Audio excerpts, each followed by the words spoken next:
Praise the Lord. இந்த December மாதத்தில் 9ஆம் தேதி ஆகிய இந்த திங்கட்கிழமையின் காலை வேளையில் தேவ சமூகத்தில் வந்திருக்கிற ஒவ்வொருவரையும் கர்த்தர் தாமே ஆசீர்வதிப்பாராக. இந்த நாளிலும் நம்ம தியானிக்கிற கர்த்தருடைய வார்த்தை நம்முடைய பரிசுத்த வேதாகமத்தில் அப்போஸ்தலர்களுடைய நடபடிகள் 20ஆம் அதிகாரம் 35வது வசனத்தில் பின்பகுதி, ஆக்ட்ஸ் ஆஃப் தி அப்போஸ்தலர்ஸ் chapter 20 verse 35, the latter part. இப்படி பிரயாசப்பட்டு பலவீனரை தாங்கவும் வாங்குகிறதை பார்க்கிலும் கொடுக்கிறதே பாக்கியம் என்று கர்த்தராகிய இயேசு சொன்ன வார்த்தையை நினைத்து கொள்ளுங்கள். வாங்குகிறதை பார்க்கிலும் கொடுக்கிறதே பாக்கியம். அப்போஸ்தலனாகிய பவுல் அவருடைய ஊழிய பாதையில் அவர் முடித்து, அதாவது அவர் ரோமாபுரிக்கு போய் அங்கே மரிக்க வேண்டும் என்பது தேவனுடைய சித்தமாய் இருந்தது. அதை அவர் அறிந்திருந்தார். அல்லேலூயா. அவர் ஒரு இரத்த சாட்சியாய் மரித்தார் என்று சொல்லி நம்ம அறிந்திருக்கிறோம். பைபிளில் அவருடைய எண்டை குறித்து நமக்கு சொல்லப்படவில்லை. ஆனாலும் நீங்கள் நம்ம சரித்திரத்தை பார்க்கும் பொழுது, நீரோ என்கிற மன்னனுடைய நாட்களில் அவருடைய தலை சிறை சேதம் பண்ணப்பட்டு அவர் மரித்தார் என்று சொல்லப்படுகிறது. அப்படியாக தேவ தரிசனம் அவருக்கு ஆண்டவருடைய தீர்க்க தரிசன வார்த்தைகள் அதற்கு முன்பாகவே கடந்து வந்தது. அதற்காகவே அவர் என்ன பண்ணுறாரு, ரோமாபுரிக்கு கடந்து செல்கிறார். ஆனால் அவர் ரோமாபுரிக்கு கடந்து போவதற்கு முன்பாக அவர் அமைத்த சபைகள், அநேக இடங்களில் போய் அவர் ஊழியங்களை செய்து அநேக ஆத்துமாக்களை ஆதாயப்படுத்தி சர்ச்சஸை எஸ்டாப்ளிஷ் பண்ணார். ஆமென். ஆண்டவருக்காக அநேக சபைகளை ஸ்தாபித்தவர். ஒரு சபையோடு நிற்கலை. பாருங்க, பாஸ்டருக்கும் அப்போஸ்தலருக்கும் ஒரு வித்தியாசம் இருக்கும். பாஸ்டர்னா யாரு? ஒரு சபைக்கு போதகராக இருந்து அந்த சபையை நடத்துகிறவர்களை நம்ம பாஸ்டர்ன்னு சொல்கிறோம். அப்போஸ்தலர்கள் என்று சொல்லும் பொழுது அநேக சபைகளை கண்காணிக்கிறார்கள். அவர்கள் அநேக சபைகளை ஸ்தாபித்து அநேக சபைகளை அவர்கள் கண்காணித்து வருகிறார்கள். அப்போஸ்தலனாகிய பவுல் ஒரு பெரிய அப்போஸ்தலனாக அநேக இடங்களில் சபைகளை ஸ்தாபித்து அவங்களோட போய் பழகி பேசி அவங்களோடைய கூடவே இருந்து அப்படியாக அவர்களை எல்லாம் கர்த்தருக்குள்ளே நடத்தினார். அவங்களுக்கு கடிதங்கள் மூலமாக எழுதி அவங்கள பக்தி விருத்திக்கு எதுவாக நடத்துறது, சில காரியங்களை திருத்துகிறது, சீரமைக்கிறது, இப்படி அநேக காரியங்களை அவர் செய்து வந்தார். அவருக்கு குடும்பம் என்பது இல்லை. அவர் கூட இருக்கிற ஜனங்களோடு அவர் போய் ஊழிய பாதையில் அவர் லைஃபையே அவர் ஊழியத்துக்குன்னு கொடுத்தவர் இவர்னு சொல்லி நம்ம அறிந்திருக்கிறோம். இந்த காலகட்டம் என்னன்னு பார்த்தீங்கன்னா, எபேசு என்கிற இடத்துல அவர் அநேக சபைகளை உருவாக்கி அங்கேருந்து அவர் விடை பெறுகிற ஒரு கடைசி விடை பெறுதல், ஒரு ஃபேர்வெல் அந்த இடத்துல நடக்கிறது. அப்போ அவர் சொல்கிறாரு, நான் 3 வருஷ காலமாக இரவும் பகலும் கண்ணீரோடு இடைவிடாமல் அவனுக்கு புத்தி சொல்லி கொண்டு வந்ததை நினைத்து விழித்திருங்கள். 3 ஆண்டு காலம் டே அண்ட் நைட் அவர் ப்ரீச் பண்ணியிருக்கிறார். கண்ணீரோடு ப்ரீச் பண்ணேன்னு சொல்கிறார். அல்லேலூயா. கண்ணீரோட இடைவிடாமல் புத்தி சொல்லி கொண்டு வந்ததை நினைத்து விழித்திருங்கள். இப்பொழுதும் சகோதரரே, நீங்கள் பக்தி விருத்தி அடையவும் பரிசுத்தமாக்கப்பட்ட அனைவருக்குள்ளும் உங்களுக்கு சுதந்திரத்தை கொடுக்கவும் வல்லவராயிருக்கிற தேவனுக்கும் அவருடைய கிருபையுள்ள வசனத்துக்கும் உங்களை ஒப்பு கொடுக்கிறேன். அப்போது தேவனுடைய பிள்ளைகளை அவர் எதுக்கு ஒப்பு கொடுக்கிறார்? ஏன்னா இனிமேல் அவரை பார்க்க மாட்டாங்க. கடைசியாக அவர் சொல்லுகிற வார்த்தை, இது வரைக்கும் நான் உங்களுக்கு அநேக காரியங்களை சொல்லி வந்தேன், அநேக காரியங்களை உங்களுக்கு நான் கரெக்ட் பண்ணி வந்தேன், ஆனால் இனிமேல் நீங்கள் என்னைய பார்க்க மாட்டீங்க, அதனால் நான் கர்த்தருடைய கரத்தில் ஒப்பு கொடுக்குறேன் உங்களேன்னு சொல்கிறத அவர் இவ்வளோ அழகாக சொல்கிறார் பாருங்களேன். நீங்கள் பக்தி விருத்தி அடையவும் பரிசுத்தமாக்கப்பட்ட அனைவருக்குள்ளும் உங்களுக்கு சுதந்திரத்தை கொடுக்கவும் வல்லவராயிருக்கிற தேவன். அவருடைய தேவன் யாரு? அவர்களை பக்தி விருத்தி அடைய செய்கிறவர். தேவனுடைய வசனம் நம்மளை பக்தி விருத்தி அடைய செய்கிறது. பரிசுத்தமாக்கப்பட்ட அனைவருக்குள்ளும் உங்களுக்கு சுதந்திரம். அப்படின்னா பரலோகத்தில் பரிசுத்தவான்கள் கடந்து செல்கிறார்கள். அதுக்குள்ளே எனக்கு ஒரு இன்ஹெரிட்டன்ஸ், அதில் எனக்கு ஒரு பங்கு, எனக்கு ஒரு வழி வேணும்னா தேவன் தான் அதை எனக்கு செய்ய முடியும் இல்லையா? அதான் அவர் சொல்லுகிறார், அவர்களுக்குள்ள உங்களுக்கு சுதந்திரத்தை கொடுக்கவும் வல்லவராயிருக்கிற தேவனுக்கும் அவருடைய கிருபையுள்ள வசனத்துக்கும் உங்களை இப்போ வசனம் எவ்வளோ முக்கியம். தேவனுடைய வார்த்தை தான் நம்மளை என்ன செய்யுது? பக்தி விருத்தி அடைய செய்து, பக்தியை விருத்தி அடைய செய்கிறது. நம்மளை பரிசுத்தவான்களுடைய சங்கத்துக்கு நம்மளை எல்லாம் அங்கத்தினராய் மாற்றுகிறது கர்த்தருடைய வார்த்தை. அந்த வார்த்தைக்கு நான் ஒப்பு கொடுக்கிறேன். ஒருவனுடைய வெள்ளியையாகிலும் பொன்னையாகிலும் வஸ்திரத்தையாகிலும் நான் இச்சிக்கவில்லை. நீங்கள் அறிந்திருக்கிறபடி எனக்கும் என்னுடனே கூட இருந்தவர்களுக்கும் வேண்டியவைகளுக்காக இந்த கைகளே வேலை செய்தது. என்ன சாட்சி இல்லை? நான் உங்களுடைய பொண்ணை இச்சிக்கலை, உங்கள் பொண்ணை எனக்கு கொடுங்கன்னு கேட்கல, உங்களுடைய வெள்ளியை நான் இச்சிக்கலை, உங்கள் பணத்தெல்லாம் எனக்கு கொடுங்க, உங்கள் ஆஸ்தியை என் மேலே எழுதி வைங்கன்னெலாம் நான் கேட்டதில்லை. ஒரு வஸ்திரத்தை கூட நான் கேட்டதில்லை உங்ககிட்ட. என் கைனால் உழைத்து என்ன தாங்கினது மட்டும் இல்லை, என் கூட ஊழியத்தில் இருக்கிறவங்களையும் நான் தாங்கினேன்.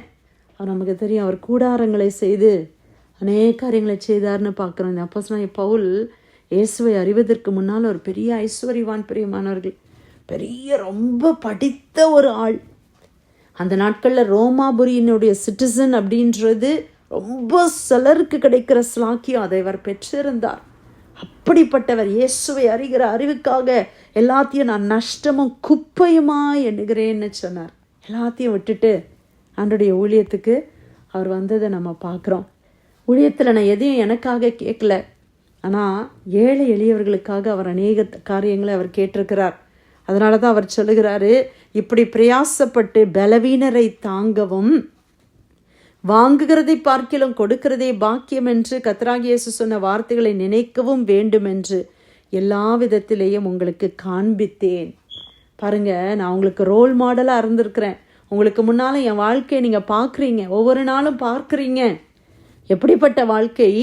இப்படி பிரயாசப்பட்டு பலவீனரை தாங்க வேண்டும். வாங்குகிறதை பார்க்கிலும் கொடுக்கிறது தான் பாக்கியம் அப்படின்னு ஆண்டவர் சொன்ன வார்த்தையை நினைக்கவும் வேண்டும் என்று உங்களுக்காக எல்லா விதத்திலையும் நான் உங்களை காண்பித்தேன் என்று சொல்லுகிறார். அல்லேலூயா. சொல்லிட்டு இவைகளை சொன்ன பின்பு அவன் முழங்கால் படியிட்டு அவர்கள் எல்லாரோடு கூட ஜெபம் பண்ணினான். அவர்கள் எல்லாரும் மிகவும் அழுது, என் முகத்தை நீங்கள் இனி பார்க்க மாட்டீர்கள் என்று அவர் சொன்ன வார்த்தையை குறித்து அதிகமாய் துக்கப்பட்டு பவுலின் கழுத்தை கட்டி கொண்டு அவனை முத்தம் செய்து கப்பல் வரைக்கும் அவனுடைய கூட போனார்கள். இனிமேல் அவங்க அவனை முகத்தை பார்க்கல. ஆனால் கடைசியாக அவர் சொன்ன வார்த்தை, வாங்குகிறதை பார்க்கிலும் கொடுக்கிறது பாக்கியம். இயேசு சொன்ன வார்த்தையை நினைத்து கொள்ளுங்க. நான் உங்களை ஆண்டவருடைய கரத்தில் ஒப்பு கொடுத்துட்டு நான் போகிறேன். நல்லா கர்த்தருக்குள்ள பக்தியாக இருங்க, பக்தி விருத்தி அடையுங்க, கொடுங்க. ஏழை எளிய மக்களுக்கு என்ன செய்யுங்க, உங்களால் முடிஞ்ச அளவுக்கு கொடுங்க. அதுதான் பாக்கியம் என்று சொல்லி அவர் போகிறார். ஏன்னா அவருடைய வாழ்க்கையே கொடுத்த வாழ்க்கை. அவர் எதையும் பெற்றுக்கொள்ளவில்லை.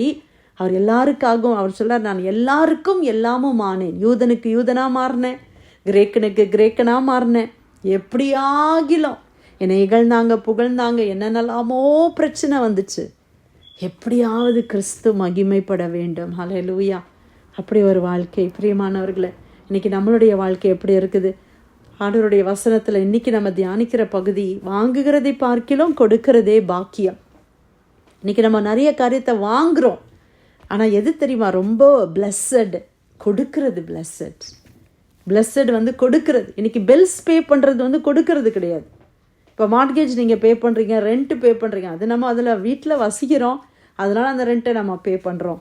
இன்றைக்கி நம்ம நம்மளுடைய சம்பளம்ன்றது கொடுக்கறது இல்லை, அதை நம்ம வேலை செய்கிறோம், அவங்க ஊதியமாய் கொடுக்குறார்கள். கொடுக்கிறது என்பது நான் எதையும் எதிர்பார்க்காம கொடுக்கிறது. அதில் ஒரு ஆதாயத்தை நான் யோசிக்காமல் கொடுக்கிறது தான் கொடுக்கிறது. அப்படி நம்ம கொடுக்கிறது பாக்கியம். இன்னைக்கு நீங்கள் கொடுக்கிறவர்களாக இருந்தீங்கன்னா நீங்கள் பாக்கியவான்கள். அல்லேலூயா. வாங்குகிறதை பார்க்கிலும் கொடுக்கிறது பாக்கியம். இன்னைக்கு பணத்தை கொடுக்கறது மட்டும் இல்லை, டைம் கொடுக்கலாம். இந்த ஜெபம், இன்னைக்கு ஜெபத்தில் வந்து கலந்து கொள்றதுக்கு டைம் இல்லை நமக்கு. எவ்வளோ டைம் ஆண்டவர் கொடுத்துருக்கிறாரு. மற்றவங்களுக்காக நீங்கள் ஒரு சின்ன ஜெபம் ஜெபிக்கலாம். ஒருத்தருடைய பிரச்சனையை இந்த காலை வேளையில் நம்ம எவ்வளோ ப்ரேயர் ரிக்வெஸ்ட் கேட்குறோம், எத்தனை பேர் மனசில் வச்சு நம்ம ஜெபிக்கிறோம். ஒரு நோட்டு போட்டு இவங்களுக்காக ஜெபம் பண்ணுறோமா? நம்ம கொடுக்கலாமே. ஒரு சின்ன நம்மளுடைய டைமை இன்னொருத்தரோட ஸ்பெண்ட் பண்ணலாமே. அவங்களுக்கு ஏதோ ஒன்று தெரியல, அவங்களுக்கு சொல்லி கொடுக்கலாம். நம்ம நாலேஜை நம்ம கொடுக்கலாம், நம்ம தாளந்துகளை நம்ம கொடுக்க முடியும். நல்லா இன்றைக்கி கிறிஸ்மஸ் ப்ளே அது இதுன்னு சொல்லி எவ்வளோ ப்ரோக்ராம்ஸ் நடக்குது. நீங்கள் நல்லா ஸ்டிச் பண்ணுறீங்கன்னா அவங்களுக்கு தைச்சி கொடுக்கலாம், அவங்களுக்கு ஆல்ட்ரேஷன்ஸ் பண்ணி கொடுக்கலாம். எந்தெந்த அளவில் எந்தெந்த விதத்துலலாம் நம்ம கொடுக்க முடியும். பிரியமானவர்களே, பணம் மட்டுமே கிடையாது, பணம் இல்லாமல் எத்தனையோ விதம் இருக்குது. சமைத்து கொடுக்கலாம். அவங்கள ஒருத்தர் ஹாஸ்பிட்டலில் இருக்கிறாங்கல்ல, ஒருத்தர் சிக்காக இருக்கிறாங்க, அவங்களோட கொஞ்சம் டைம் ஸ்பெண்ட் பண்ணலாம். அவங்க வேலைக்கு போகிறாங்க, அவங்களுக்கு பார்க்க யாரும் இல்லை, வயசானவங்களாக இருக்கிறாங்க, இல்லை சின்ன பிள்ளைங்க இருக்கிறாங்க. ஏதோ ஒரு விதம் எல்லாரும் எல்லாம் பண்ண முடியாது, ஆனால் எல்லாரும் ஏதாவது ஒன்று பண்ணலாம். ஆமென், அல்லேலூயா. எல்லா தாளந்தும் நமக்கு இருக்காது. இன்னைக்கு பாஸ்டர்ஸ் மாற மாதிரி ஒருவேளை ப்ரீச் பண்ணுற தாளந்து இல்லாமல் இருக்கலாம், ஆனால் அவங்களுக்கு வேறு விதத்தில் நம்ம என்ன செய்யலாம், உதவலாம் இல்லையா? கொடுக்கிறதை பாக்கியம் என்று கர்த்தர் சொல்லுகிறார். இன்னைக்கு நீங்கள் உங்களுடைய குடும்பத்தாருக்கு இல்லை ஏழை எளியர்களுக்கு உதவுகிறீர்களா, சந்தோஷமாக செய்யுங்க. அது கணவன் குடும்பமாக இருந்தால் கூட சந்தோஷமாக செய்யுங்க. அப்படியே ஒரு கோபம், ஐயோ இப்படி கேட்குறாங்களே, அப்படி இல்லை, சந்தோஷமாக செய்யுங்க பிரியமானவர்களே. அவங்கக்கிட்ட இருந்தாலும் உங்ககிட்ட கேட்குறாங்கன்னா நீங்கள் யார் அதில் பெருசு யோசித்து பாருங்கள். அவங்கக்கிட்ட நிறைய இருக்குது, ஆனால் அவங்ககிட்டயே கேட்குறாங்க அப்படின்னா நம்ம தானே உயர்ந்த நிலைமையில் இருக்கிறோம். அதற்காக கர்த்தரை ஸ்தோத்திரம் பண்ணுங்க. நீங்கள் கொடுக்கும்போது ஆண்டவர் உங்களுக்கு கொடுப்பாரு. இன்றைக்கி நம்ம கிஃப்ட்ஸ் எல்லாம் வாங்கி வச்சு எல்லா ஃப்ரெண்ட்ஸுக்கும் கொடுக்கணும், அவங்களுக்கு கொடுக்கணும், இவங்க கொடுக்கணும்னு சொல்லி வாங்கி வச்சுருக்கிறோம். அவங்க திருப்பி கொடுப்பாங்க, நம்ம திருப்பி கொடுக்குறோம். இது ஒரு கிஃப்ட்ஸாக போயிட்டே இருக்குது. Christmas season. கொடுக்க முடியாதவர்கள், எனக்கு திரும்ப கொடுக்க முடியாதவர்களுக்கு நான் கொடுப்பது தான் உண்மையான கொடுத்தல். அல்லேலூயா. ஆமாம் பிரியமானவர்களே, அதுதான் ரொம்ப இம்பார்ட்டண்ட்ல. இன்னைக்கு ஒருத்தர் கொடுத்து நானும் அவங்கள்ட்ட இருந்து திரும்ப பெற்றுக்கொள்வேன்று எதிர்பார்ப்பே இல்லாமல் நம்ம கொடுக்குறோம்ல. ஒரு தேங்க்ஸ் கூட நம்ம எதிர்பார்க்காம ஒருத்தருக்கு நீங்கள் நன்மை செய்கிறீங்கல்ல, அதனுடைய பிரதிபலனை தேவனிடத்திலிருந்து நம்ம பெற்றுக்கொள்கிறோம். அது பாக்கியம். பவுல் அப்போஸ்தலர் சொல்லுகிறாரு, அவருடைய லைஃபே ஒரு கிவிங் லைஃப். இது பாக்கியம், இட் இஸ் பிளஸட் லைஃப்னு சொல்கிறார். இன்னைக்கு நம்ம நல்லா கொடுக்கிற பிள்ளைகளாய், கொடுக்கறதுல கஞ்சத்தனமே இருக்கக்கூடாது. அதுவும் கர்த்தருக்கு கொடுக்கறதுல, ஏழை எளியவர்களுக்கு, கஷ்டப்படுகிறவர்களுக்கு நம்ம கொடுக்கறதுல சந்தோஷமா நம்ம கொடுக்க நம்ம பழகிக்கொள்ள வேண்டும். ஆமென். அப்போஸ்தலர் 20:35 வாங்குகிறதை பார்க்கிலும் கொடுக்கிறதே பாக்கியம். தேவன் கொடுத்த வார்த்தைக்காய் ஆண்டவருக்கு நன்றி செலுத்தி பிரேயர்ல வந்திருக்கிற யாராவது நம்ம ஜெபிக்கலாமா?